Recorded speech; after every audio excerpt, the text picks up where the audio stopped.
Welcome to part one of the podcast with Elevsis Delgadillo of KeenStack.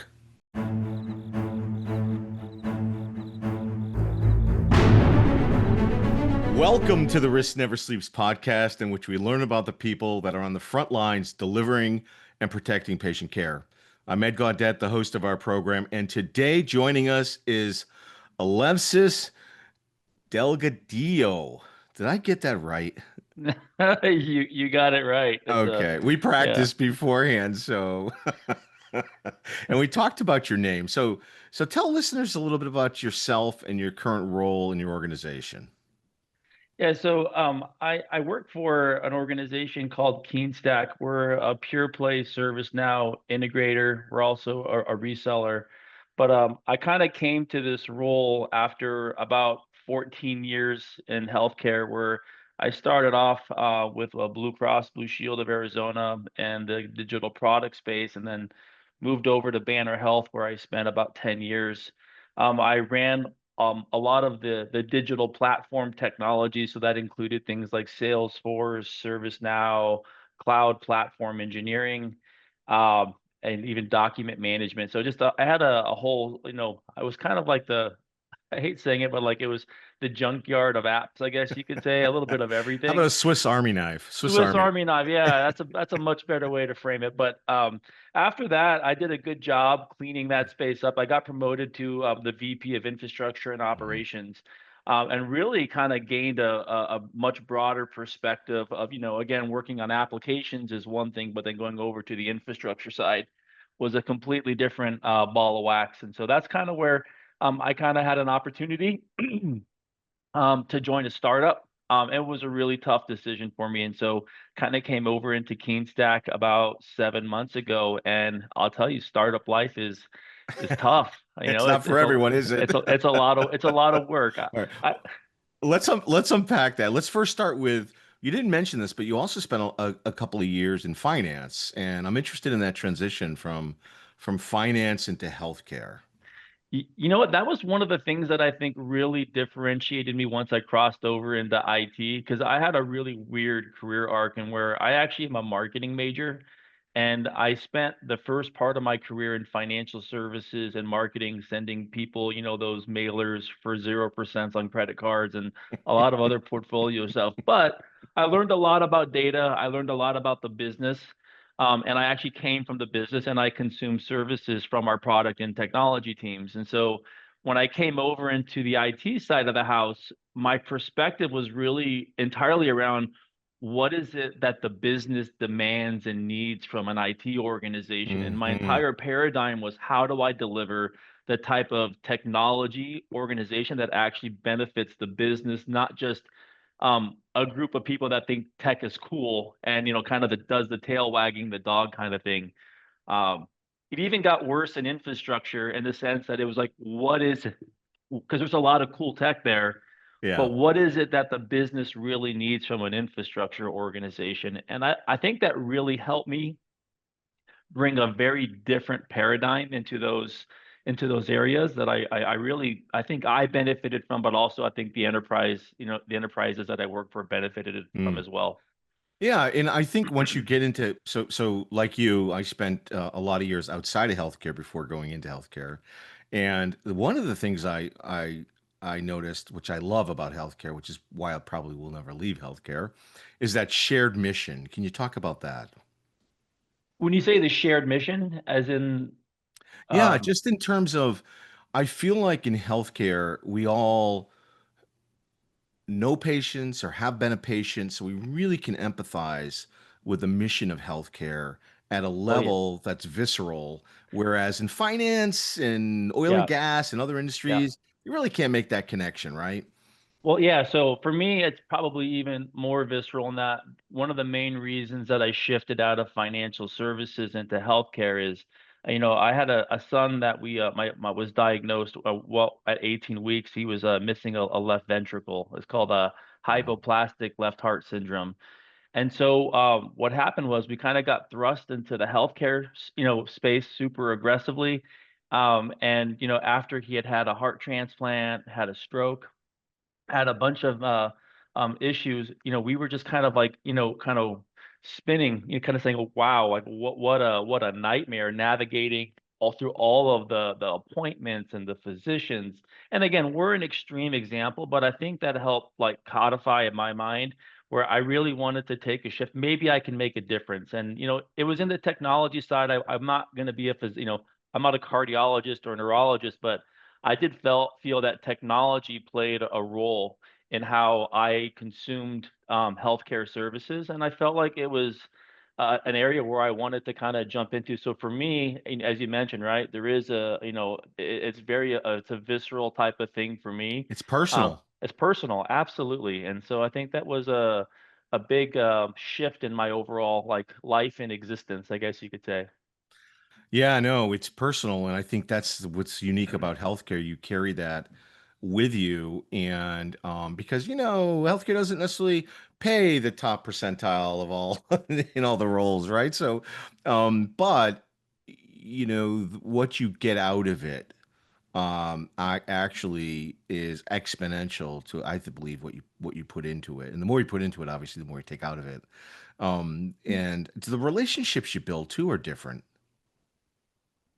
Absolutely. I've a lot of the folks I stay in contact with, even after leaving Banner, I really feel like the relationships, especially after navigating, like we ran through COVID, which was really really tough. Yeah. I feel like there was just a lot of strain on our providers in how they had to care for people, and I think when I look back at what we were trying to do in the technology space to at least help make their lives better, I still think it was an incredibly heroic effort by our clinicians to kind of navigate those years. But yeah, Yeah, isn't it absolutely. amazing? Those people were on the front lines. Everyone else is quarantined to their home, and they've got to go in every single day and work, sometimes 48 hours. Some people were there nonstop. I mean, I'm sure you were there as well, pitching in. Yeah. Yeah, I mean, I joke about like, we got, hammered by CrowdStrike, not, when I was there in the infrastructure. That was kind of like, not a great couple days. But I think about that going on for like years, Yeah. on the Exactly. COVID side, and Yeah. and Oh. yeah, put that in perspective. And so, I was like, well, if that was rough, we were worn out. Just imagine what our clinicians had gone through. No kidding. That's terrible. Did you have to go in were you in trying to help out in non-technical capacity? Were you helping out the clinicians in clinical roles at all? Or So, I heard some surprise. stories of folks in technology being called in to help. So surprisingly, we're a large enough organization. I had around 450 people in my Ah, roll up at Banner. hmm. The last thing they wanted was me showing up in a hospital, but our Okay. IT teams definitely showed up Hmm. in hospitals. We set up kind of like triage locations where Hmm. our staff that were impacted that were remote could come in to have their basically computers unlocked. So it was a very aggressive week, kind of going from the Mm. discovery or the initial issue, and then kind of getting through a remediation plan. But it was I felt bad also for our chief technology officer, who literally had been on the job for 1 week when this thing hit. I remember making the phone call to him, something like 10 o'clock at night, when the teams first started to report issues around all of our endpoint devices had gone offline. And I was like, all right. And then it was like, this is everywhere. I go, all right, well, this is an escalation. I'm going to make a phone call. And literally, he did a great job too. I mean, his name was, Mike Reagan, and he's really a fantastic leader at Banner. But I felt bad that like that's not what you look for on the and kind of like your first week and a half, first 2 weeks on the job. Well, the good news is it can only go up from there, right? It can only get Yeah, I better. would agree. I would agree with that. Get that one out of the way. All right, so let's talk about the transition into the startup world. 400 people going into how many people did you have working with you at that point when you moved into the startup world?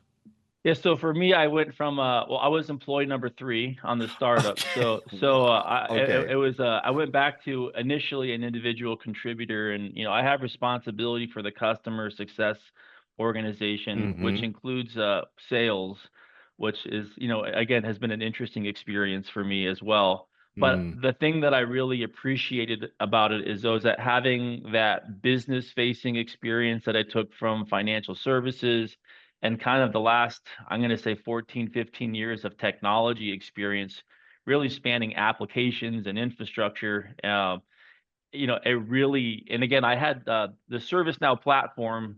I had it from a platform perspective while I was managing applications, but then when I moved over to infrastructure, I had it more from the ITIL perspective, mm-hmm, and it really helped me kind of when you're speaking to potential clients or prospects, being able to speak to business stakeholders and understand the pain points that they're having and what they're trying to achieve, but also talking to technology leaders that are dealing with just a deluge of SaaS applications, a point solution for mm-hmm, everything.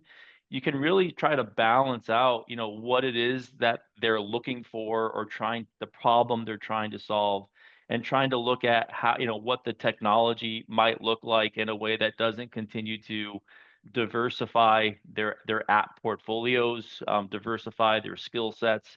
And sometimes, like I said, the nice part is ServiceNow may not be the right product for an organization.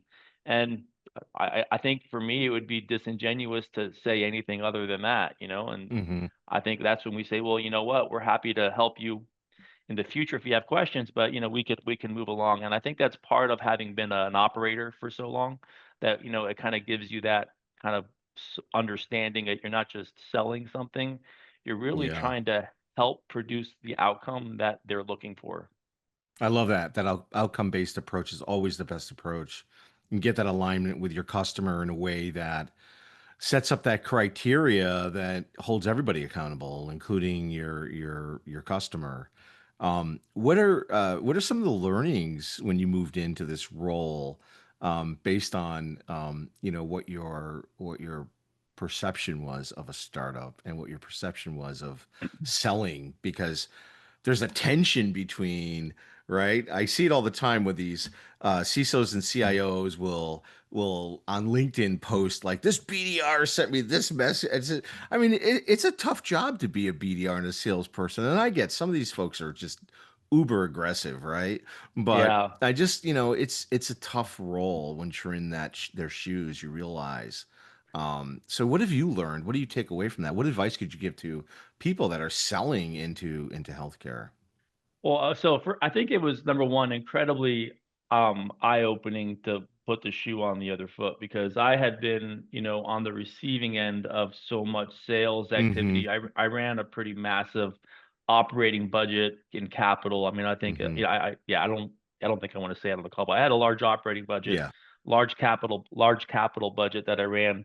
Um, and you kind of see all the activity inbound, and you're navigating it, but occasionally something comes through, and I have to admit some of the best finds that I had were just kind of like, things that came across my windowsill at the right time, and you're like, wow, that was great. I mean, one product that I still kind of was enamored with was one called like Axonius, and people can Google that one, but it was a great, attack surface management platform. But Yeah. we really used it to help enrich our CMDB on the asset Mm-hmm. management side, Mm-hmm. and actually reconcile a lot of different data sources coming in around endpoints and assets that we had.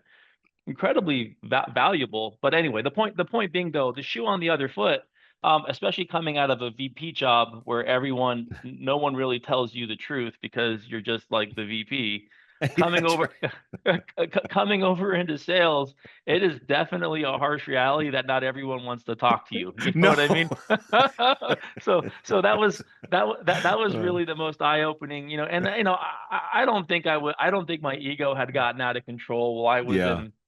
in, working in my previous job, but definitely coming over to the startup, you have to have something meaningful to say. Yeah. Otherwise, like, why would they want to talk to you? I know I wouldn't want to talk, you know, I guess I had to ask myself, would I want to talk to me? And the answer is probably no. Like, I'm No, busy. I got a lot of that's day-to-day stuff, the very definition of empathy right there. And I think that's the thing. Most salespeople don't realize that you have to give something of value. It can't just be, hey, I'm selling this product. I want to get you on the phone.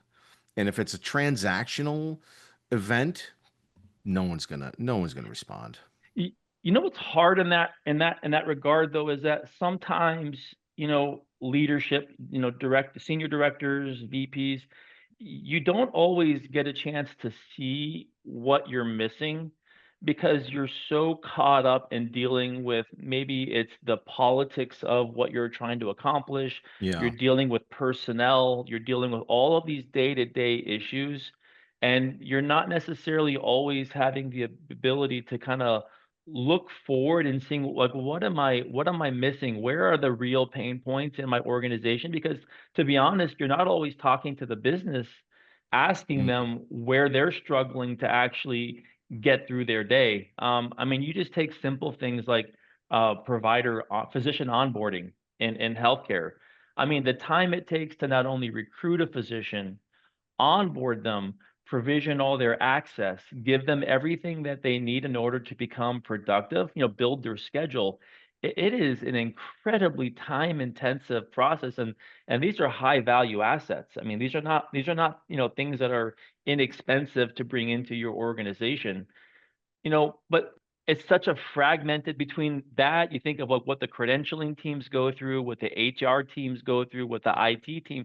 Very few organizations have actually figured out how to do that really well and hmm seamlessly. And I just think like those are the things, having come over to this side, you have a couple of conversations with folks, you're like, wow, I never really noticed that was such an incredibly painful part of, being a clinician, and being a leader in the clinical organization, that never kind of makes its way over into the IT teams as an issue that needs to be addressed.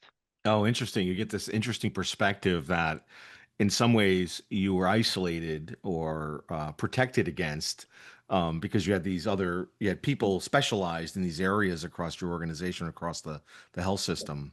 Well, you're worried about contracts, patching, Yeah. other types of vulnerabilities, network outages, you just have Yeah. all these other day-to-day things that are surrounding your universe. And at times you don't really have a chance to go look back at your business and say, what are the pain points that Mm, are driving, fatigue for our clinical teams or other things like that. mm.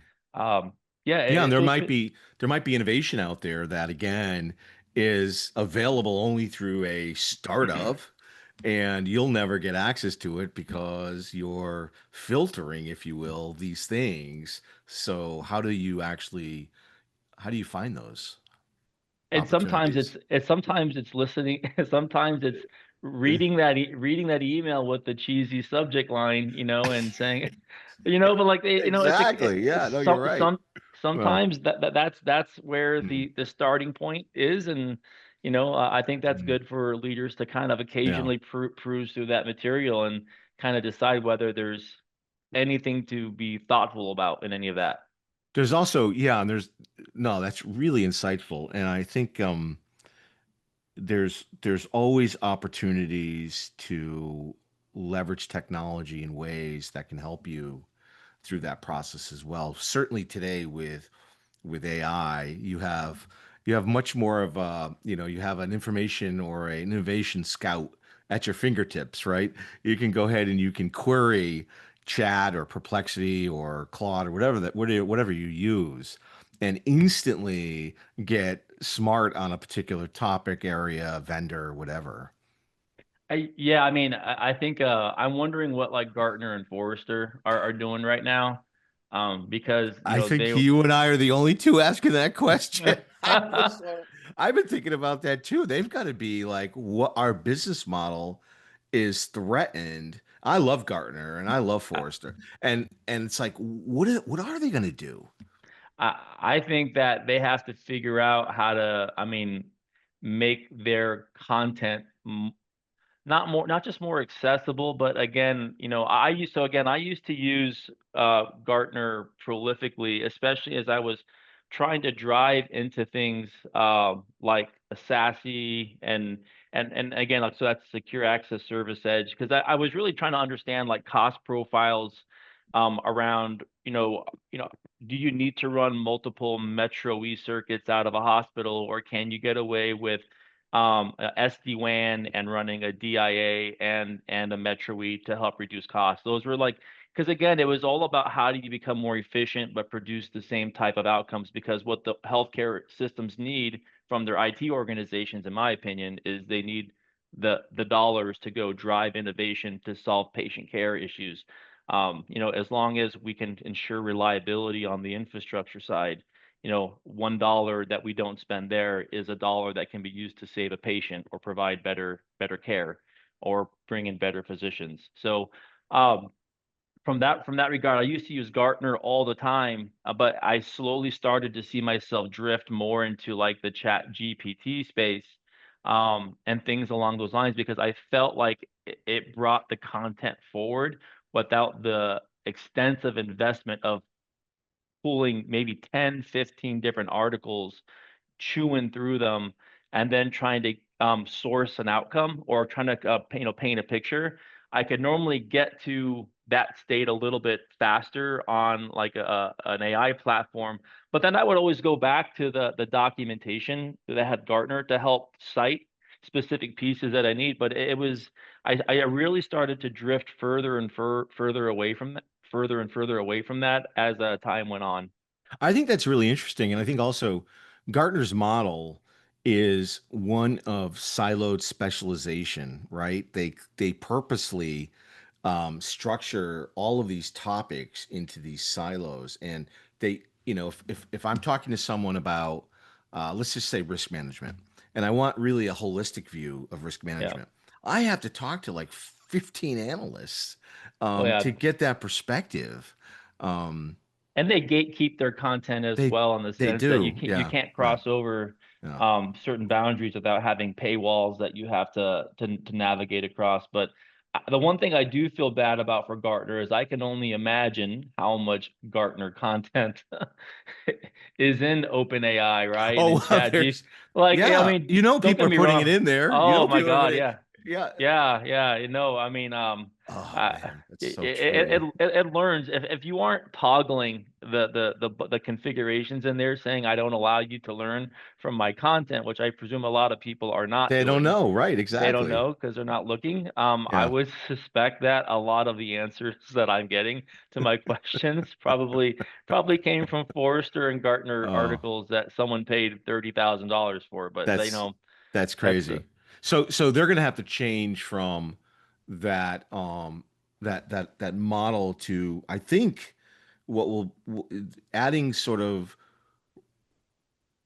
data that's new, novel, and timely. Like those two things together is really what has to happen with Gartner, because once it's out there, it's out there. it's out there. And so they'll have to be producing new and novel and real-time content in a way that has value to people. And I wonder how they're going Well, to and do you that. can't go into an executive meeting also saying, like, I think the mad things like the magic quadrants and the waves on the Forrester side still have utility, because if you're going through an RFP process, for example, and you're Yeah, trying to convince that you need to go buy a technology, what I guess even now, and this might be shifting later on, but I wouldn't want to say like, well, I got all my info from Chat GPT, and that's how I made my decision. sure. I think that sometimes you want to see that there's, more methodology and governance, right, that went around why you selected this product, that comes at this cost with these Yeah, capabilities.